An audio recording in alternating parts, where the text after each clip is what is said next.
منصفان مکرم اور شریکان محفل اور میرے عزیز ساتھیوں، السلام علیکم ورحمۃ اللہ وبرکاتہ۔ نحمده ونستعینه ونستغفره ونؤمن به ونتوکل علیہ ونعوذ باللہ من شرور انفسنا ومن سیئات اعمالنا، من یهده اللہ فلا مضل له ومن یضلل فلا ہادی له۔ میری اب تک کی زندگی سفروں میں گزر گئی، تبلیغ کی تو بس کبھی عرش پر کبھی فرش پر، کبھی ان کی در کبھی در بدر، کبھی عاشقی تیرے شکریہ میں کہاں کہاں سے گزر گیا، کبھی راستوں میں تنہا کبھی ہوں ورود صحرا، میں جنوں کا ہم سفر ہوں، میرا کوئی گھر نہیں ہے، اور اس کائنات پر میرے اللہ کا راج ہے، اور اس دنیا میں ہمیں بھیجنے والا اللہ ہی ہے، ہم خود نہیں آئے اور واپس لے جانے والا اللہ ہی ہے، کوئی جانے کا ارادہ کرے یا نہ کرے، بھیجنے والے نے بھیجا ہے اور وہی واپس بلائے گا، نہ پیدائش میں ہمارا اختیار ہے، نہ واپسی میں ہمارا زور اور قابو، نہ اختیار ہے، پیدا بھی کرتا ہے واپس بھی بلاتا ہے، زندگی اور موت کا سلسلہ چلا ہوا ہے، یہ کیوں چلا ہوا ہے؟ وہ عزت والا بخشش والا کون ہے؟ الذی خلق الموت والحیات، جس نے زندگی اور موت کو بنایا، کیوں بنایا؟ کیونکہ وہ یہ دیکھنا چاہتا ہے میرے ان بندوں میں، ان مرد عورتوں میں کون اپنے اعمال کو خوبصورت بناتا ہے، اور کون اپنے مالک کو راضی کرتا ہے، اور کون ہے جو اس مٹ جانے والے گھر، اس مچھر کے پر، اس دھوکے کے گھر، اس مکڑی کی جالے پر، زمین کے، ایمان کے، عزتوں کے سودے کر کے، چند گھڑی کی چند لمحوں کی لذتوں پر اپنے آپ کو بیچ کر مالک کو ناراض کرتا ہے۔ اللہ یہ دیکھنا چاہتا ہے، ہم دیکھیں گے تم کیا کرتے ہو، یہ خیال دلوں سے نکال دے کہ کلمہ پڑھنے کے بعد آپ کا رب آپ کو آزمائے گا نہیں، آزمائے جاؤ گے، آئے گی جان مال پر اللہ حالات لائے گا اور پرکھے گا، ہم پرکھیں گے کہ کھرا کون نکلا، سچا کون نکلا، اور ہم دیکھیں گے کہ غلط راہوں پر کون چلا، ایمان کے سودے کس نے کیے اور کس نے زمین کو تھپک کر سلایا، اور کون اس مٹ جانے والے گھر پر ریچھ کر اپنی آخرت کو قربان کر کے مرا۔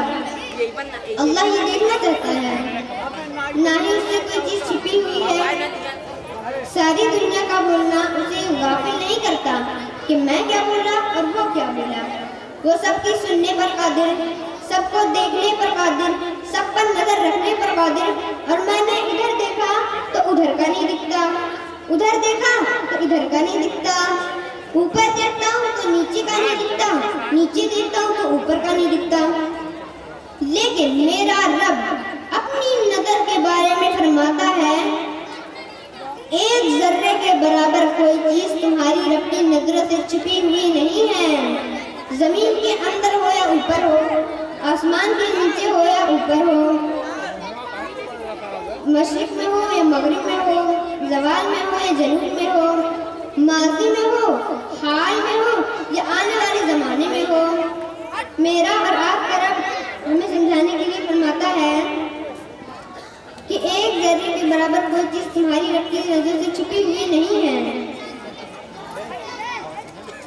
رات کا اندھیرا، پہاڑ کالی کالا پر اندھیرا، چٹان کالی کالا پر اندھیرا، پھر پتھر کالی کالا پر اندھیرا، چوٹی کالی کالا پر اندھیرا، پھر اس کی حقیر ٹانگ ان کا اندھیرا۔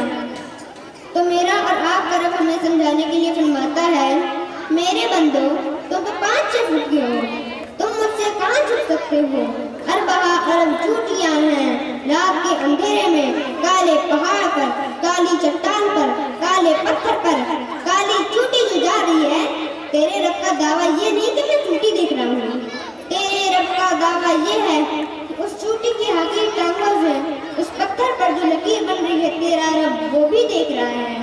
تو مغل سرائے والے کو نہیں دیکھے گا، رات کے ناچنے والے اور رات کے رونے والے کو نہیں دیکھے گا، رات کے ڈاکو اور رات کے تہجد گزار کو نہیں دیکھے گا، رات کے ناچنے والے اور رات کے رونے والے کو نہیں دیکھے گا؟ نور کی چمک اور آنکھوں کے چھلکتے ہوئے آنسو کو نہیں دیکھے گا؟ یہ نہ سمجھو کہ میں غافل ہوں، یہ نہ سمجھو کہ میں سو گیا ہوں، بھولتا بھی نہیں، فیصلے غلط نہیں، بھول بھٹک کوئی نہیں، تھکن تھکاوٹ کوئی نہیں، ساری دنیا اس کی مٹھی میں ہے، ساری دنیا بحر بر پر اس کے اکیلے کی حکومت ہے، نہ اس کا کوئی شریک ہے، نہ اس کا کوئی مشیر ہے، نہ اس کا کوئی نگہبان ہے، نہ اس کا کوئی پہریدار ہے۔ ہمیں میدان دے دیا ہے، یہ سیدھا راستہ ہے، یہ غلط راستہ ہے، یہ اللہ تک پہنچاتا ہے، یہ شیطان تک پہنچاتا ہے۔ ان راہوں کے پرے جنت ہے، ان راہوں کے پرے جہنم ہے، ان راہوں کے آخر میں رب کی رضا ہے، ان راہوں کے آخر میں رب کی ناراضگی ہے۔ اب تمہاری مرضی، ادھر چلو یا ادھر چلو، دیکھنے والا اللہ نہ سویا ہے نہ غافل ہے۔ ہمارے زوال کا سبب یہ نہیں کہ حکومت ہمیں برباد کرنا چاہتی ہے یا کوئی چیز کرنے یا نہ کرنے سے زبردستی کرتے ہیں، نہیں، ہمارے زوال کا سبب ہم خود ہیں۔ ہمارا غریب بھی ظالم، ہمارا مالدار بھی ظالم، ہمارا دیہاتی بھی ظالم، ہمارا شہری بھی ظالم۔ حکومت تو بعد میں آتی ہے، پولیس فورس تو بعد میں آتی ہے، پہلے تو عوام میں ظلم کی جڑیں اس قدر گہری ہو گئی ہیں اور اس حد تک جا چکی ہیں کہ ظلم کرتے ہوئے احساس ہی نہیں کہ میں کتنا بڑا گناہ کر رہا ہوں، شراب پیتے ہوئے احساس ہے کہ گناہ کر رہا ہوں، زنا کرتے ہوئے احساس ہے کہ گناہ کر رہا ہوں، کسی کو دھوکہ دیتے ہوئے کوئی احساس نہیں کہ میں کتنا بڑا ظلم کر رہا ہوں، کتنا بڑا گناہ کر رہا ہوں۔ تین چیزیں ایسی ہیں جو معاشرے کو زیرو کر دیتی ہیں، تباہ کر دیتی ہیں، صفائی ہستی سے مٹا دیتی ہیں، اور وہ تینوں ہم سب میں موجود ہیں۔ میں دوسروں کے رونا کیا رہوں، میں تو ریڑھی والا بھی اس کا شکار ہے۔ ایک ظلم جس معاشرے میں ہوتا ہے وہ زندہ رہنے کا حق کھو دیتا ہے۔ ایک جھوٹ جس معاشرے میں ہوتا ہے وہ عزت کا حق کھو دیتا ہے۔ ہمارے نبی صلی اللہ علیہ وسلم نے فرمایا، تمہیں بڑے گناہ بتاؤں؟ جی کیا؟ کہا شرک کرنا، قتل کرنا، ماں باپ کی نافرمانی، اور آپ ایسے ٹیک لگے بیٹھے۔ اب پھر سیدھے ہو گئے، پہلے تو ٹیک لگائے پھر سیدھے ہو گئے۔ اب بتاؤں الا وقال الزور، الا وقال الزور، الا وقال الزور، اور جھوٹ، اس کو اتنا دہرایا کہ صحابہ فرمانے لگے، ہمارے جی میں آیا کہ کاش اب آپ چپ کر جاتے۔ تو ایک ظالم معاشرہ سر اٹھا کر زندہ نہیں رہ سکتا، بس تو ہونا ہی مقدر ہے۔ ایک جھوٹ ایسی لعنت ہے، میرے نبی کا فرمان ہے، الصدق ينجي الكذب يهلك، جھوٹ ہلاک کرتا ہے، سچ نجات دیتا ہے۔ ارے ہمارے چھوٹے چھوٹے بچے جھوٹ بولتی ہیں، ماں جھوٹ بولتے ہیں، باپ جھوٹ بولتا ہے، بھائی جھوٹ بولتا ہے، نیتاؤں کا جھوٹ تو بہت بعد میں آتا ہے، ریڑھی والا جھوٹ بولتا ہے، سیلس مین جھوٹ بولتا ہے۔ تیسری چیز، دھوکہ، خیانت، بدجانتی۔ ایک ہی گناہ کے کئی نام ہیں، دھوکہ، فراڈ، خیانت، بدجانتی۔ جس معاشرے میں دھوکہ، فراڈ، خیانت، بدجانتی داخل ہو جائیں، اس قوم کے لیے زوال ایسا یقینی ہوتا ہے جیسے شام کو سورج کا ڈوبنا یقینی ہوتا ہے۔ جیسے سورج کو واپس نہیں لایا جا سکتا، ویسے ہی اس قوم کو ذلت سے واپس کوئی نہیں لا سکتا۔ لوگ جھوٹے ہوں، لوگ دھوکے باز فراڈی ہوں، تو دنیا کی کوئی طاقت انہیں عزت کی سیڑھیوں پر نہیں چڑھا سکتی۔ ان کے لیے ذلت کی گہرائیاں مقدر ہو گئی، ذلت اور مسکنت لباس بنا دیا جاتا ہے۔ ہمارے نبی صلی اللہ علیہ وسلم سے پوچھا گیا، یا رسول اللہ، آپ کا امتی مسلمان کنجوس ہو سکتا ہے؟ کہاں؟ فرمایا ہاں ہو سکتا ہے۔ یا رسول اللہ، آپ کا امتی مسلمان بزدل ہو سکتا ہے؟ فرمایا ہاں ہو سکتا ہے۔ یا رسول اللہ، آپ کا امتی مسلمان جھوٹ بول سکتا ہے؟ فرمایا نہیں، جھوٹ نہیں بول سکتا، جھوٹ نہیں بول سکتا۔ میرا امتی ہر عیب کر سکتا ہے، بس دو کام نہیں کرے گا۔ اگر میرا ہے تو دو نہیں کرے گا، ایک جھوٹ نہیں بولے گا، دوسرا دھوکہ نہیں دے گا۔ اگر وہ جھوٹ اور دھوکے والا ہے تو میری امت سے خارج ہو گیا۔ نماز چھوڑنے پر نہیں فرمایا کہ میری امت سے خارج ہو گیا، روزہ چھوڑنے پر نہیں فرمایا کہ میری امت سے خارج ہو گیا، شراب پینے پر نہیں فرمایا کہ میری امت سے خارج ہو گیا،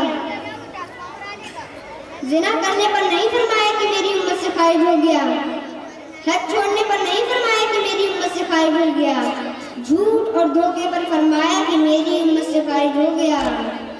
ہاں، یہی عادت ہے زوال شدہ قوموں کی کہ وہ اپنے عیب اوروں پر تھوپتے ہیں، اپنی کمزوریاں اوروں پر تھوپتے ہیں۔ اگر پیٹ میں درد ہو تو یہ بھی حکومت کی سازش ہے۔ اپنے اندر کمیاں ڈھونڈو، اپنے اندر عیب ڈھونڈو، اپنے من میں ڈوب کر پا جا سراغِ زندگی۔ تجھے کیوں فکر ہے اے گل دلے کئی چاک بلبل کی، تو اپنے پیر ان کے چاک تو پہلے رفع کر دے۔ قوموں کا زوال اندر سے آتا ہے، باہر سے نہیں آتا۔ تو ادھر ادھر کی بات نہ کر کہ بتا کہ قافلہ کیوں لٹا، مجھے رہبروں سے ہلا نہیں، تیری رہبری کا سوال ہے۔ قوموں پہ سوال اور نہیں لاتے۔ یہ کس کی سازش سے جھوٹ بول رہا ہے؟ کس کی سازش سے نوجوان ماں باپ کی نافرمانی کر رہا ہے؟ کس کی سازش سے ماں کی ذری سے ڈانٹ پر بیٹا یا بیٹی اچھل کر جواب دیتے ہیں؟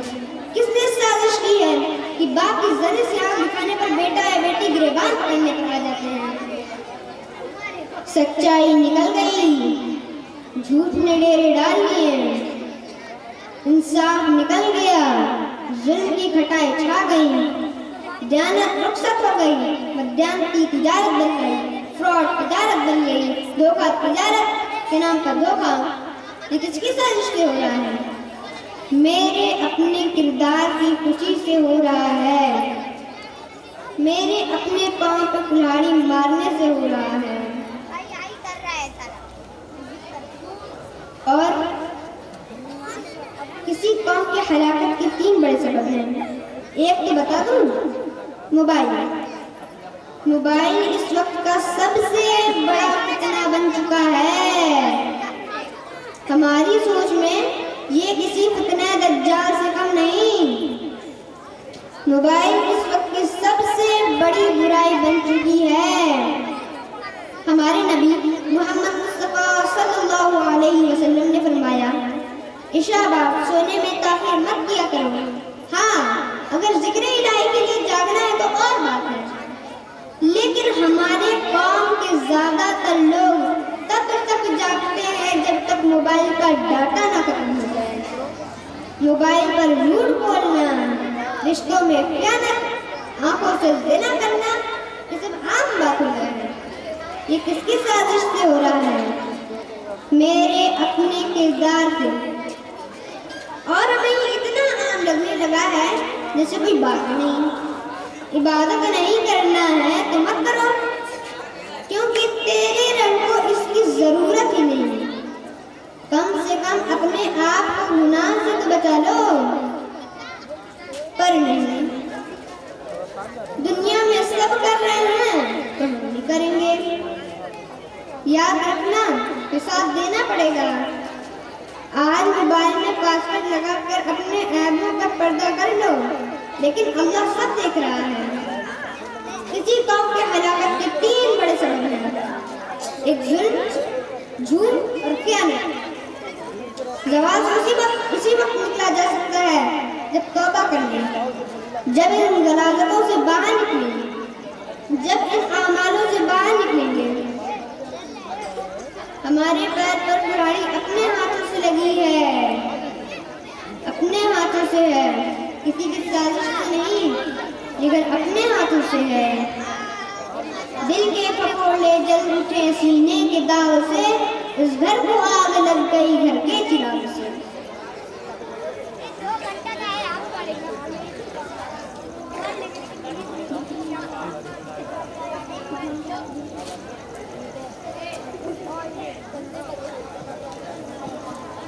یہی پیغام ہے میرے رب کا کہ میں دیکھوں گا تمہاری زندگی کیسے گزرتی ہے۔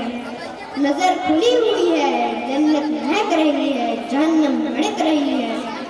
فرشتے لکھ رہے ہیں، موت کا تعاقب ہے، قبر کا گڑھا کبھی بھی منہ کھول کر نکل سکتا ہے، اور مٹی کی چادر میں کروڑوں کروڑ کیڑے موجود ہیں مٹی بنانے کے لیے، اور ان کیڑوں پر نام لکھ دیا ہے، میرے بدن کو کھانے والے کیڑوں پر نام لکھ دیا ہے کہ ان کا بدن کھائیں گے اور یہ ان کا بدن کھائیں گے۔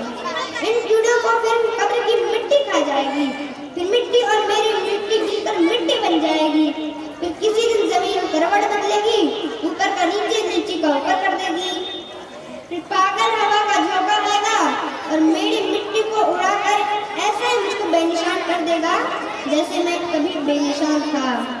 تیرے اوپر ایک دن ایسا تھا تو کچھ نہ تھا، نہ زمین میں تھا نہ آسمان میں تھا، پھر میں نے تجھے مرد عورت کو ملا کر پیدا کیا۔ کیوں پیدا کیا؟ کہ تجھے دیکھنے کے لیے تو میرا بن کے چلتا ہے یا اپنا بن کے چلتا ہے، اللہ کا بن کے چلتا ہے یا شیطان کا بن کے چلتا ہے، نبی کا بن کے چلتا ہے یا مانجر کا بن کے چلتا ہے، نبی کی سنت پہ چلتا ہے یا نفس و شیطان کا غلام بن کے چلتا ہے۔ یہ سب دیکھنے والا ہے تیرا رب، نہ سوتا ہے نہ اٹھتا ہے نہ گھبراتا ہے، ہر چیز فنا ہے بس اس کی ذات بقا ہے، عزت کا مالک بھی وہی ہے، ذلت کا مالک بھی وہی ہے، زندگی اور موت کا مالک بھی وہی ہے، سننے دیکھنے سننے سنانے کا مالک بھی وہی ہے۔ آپ لوگ ترکی کے حالات دیکھے اور سنے ہوں گے، میرے رب نے وہاں کی ایک ذرا سی زمین کو کیا ہلایا، وہاں کے حالات دیکھیے۔ کل تک جس کے پاس دنیا کی ساری نعمتیں موجود تھیں، ایک پل میں ایک ایک نعمت سے محروم ہو گیا ہے۔ ہاں، یہی پیغام ہے میرے رب کا کہ جھوٹ کا ساتھ نہ دو، خیانت کا ساتھ نہ دو، دھوکے کا ساتھ نہ دو، اللہ کو ساتھ لو۔ مر جانا کوئی عیب نہیں، شکست کوئی عیب نہیں، خطا کے جھنڈے گاڑ دینا کوئی عزت اور بڑائی نہیں۔ ہاں، اللہ کا راضی ہو جانا سب سے بڑی معراج ہے، اللہ کو کھو دینا سب سے بڑی ناکامی اور ہلاکت ہے۔ اللہ کو پا لینے والے نے کچھ نہیں کھویا، اللہ کو پا لینے والے کا کچھ نہیں بگڑا، اللہ کو کھو دینے والے نے کچھ نہیں پایا، کوئی منزل طے نہیں ہوئی، گھاٹے کے سودے کر کے جا رہا ہے۔ دنیا بھی ذلت ہے، آخرت بھی ذلت ہے۔ یہ کیوں لکھوایا تھا؟ یہ اس لیے لکھوایا تھا کہ میں معاف کر چکا ہوں، تم بھی معاف کرو، جا جنازے کی تیاری کرو، اس کے غسل کفن کی تیاری کرو، میں معاف کر چکا ہوں۔ اللہ کے 99 ناموں میں سے صرف ایک نام غصے والا ہے، منتقم، باقی سارے نام رحمتی ہیں، شہنشاہی ہی شہنشاہی۔ اور میری آپ سب عزیزوں سے، مرد عورتوں سے، جوان بوڑھوں سے یہ گزارش ہے کہ ان سب اعمالوں سے توبہ کریں، توبہ کرتے ہیں، نیت کرتے ہیں، نیت کرتے ہیں، کہیے میرے ساتھ، یا اللہ میری توبہ، پھر کہیے یا اللہ میری توبہ، پھر کہیے یا اللہ میری توبہ۔ اگر آپ نے کر لی تو آپ کو مبارک ہو، آپ سب کے سب سارے گناہ معاف ہو گئے، اور آپ ایسے بیٹھے ہیں جسے ابھی ماں کے پیٹ سے پیدا ہوئے، ایسے پاک صاف۔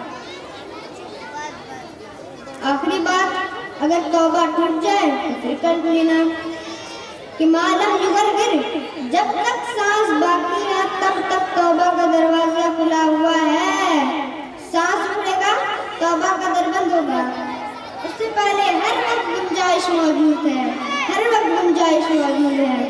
وآخر دعوانا ان الحمد للہ رب العالمین. السلام علیکم ورحمۃ اللہ وبرکاتہ.